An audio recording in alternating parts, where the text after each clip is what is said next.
Lorsque la vie divine vient en nous et qu'elle nous gouverne, elle introduit la vision du trône qui est notre destinée. Nous sommes donc appelés à gouverner. Nous comprenons que nous devons y être préparés. Toutes les voies de Dieu ont été conçues par lui en vue de parvenir au but. Il est nécessaire de rappeler que Dieu nous discipline parce qu'il nous considère comme des fils. Supporter la discipline, c'est comme des fils que Dieu vous traite. Hébreux 12, 7. Cette discipline est donc nécessaire afin de nous rendre participants à sa sainteté.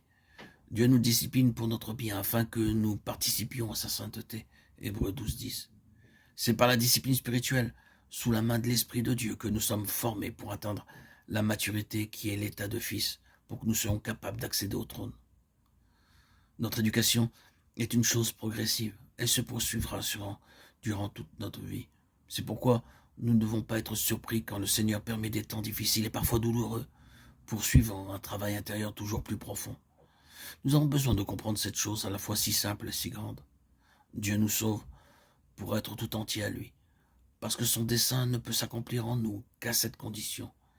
Et le seul mobile qui doit nous gouverner, c'est de satisfaire son cœur. Pierre, dans le premier épître, nous parle de l'épreuve de notre foi, afin que l'épreuve de votre foi, plus précieuse que l'or périssable, 1 Pierre 1,7. Pourquoi notre foi doit être purifiée?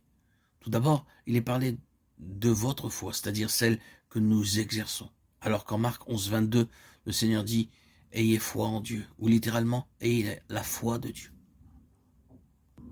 Notre foi doit être testée par l'épreuve, comme un ouvrage que l'on vient de construire, afin de s'assurer de sa solidité et de la valeur effective des calculs.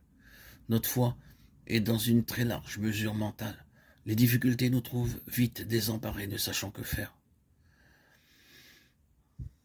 Nous ne pouvons parvenir à une réelle foi, celle du cœur, qu'à travers les voies de Dieu. David dut passer par des expériences très douloureuses pour parvenir à une plus haute mesure de foi. Il dut apprendre à se confier en Dieu seul et à crier à lui à travers ses détresses. La foi, toute objective, ne résiste pas longtemps dans les difficultés. Tous ceux qui devinrent des hommes de foi furent des solitaires. Ils eurent à apprendre à être seuls avec Dieu, sans aucune aide ni secours. C'est ainsi que la foi de Dieu devient progressivement et uniquement la nôtre quand nous acceptons de passer par les chemins et les voies de Dieu. Ainsi l'épreuve est comme un feu qui élimine les scories. C'est un feu purificateur. C'est ainsi que les valeurs de Christ sont formées en nous. Je tourne constamment les yeux vers l'Éternel, car il fera sortir mes pieds du filet. Psaume 25, 15.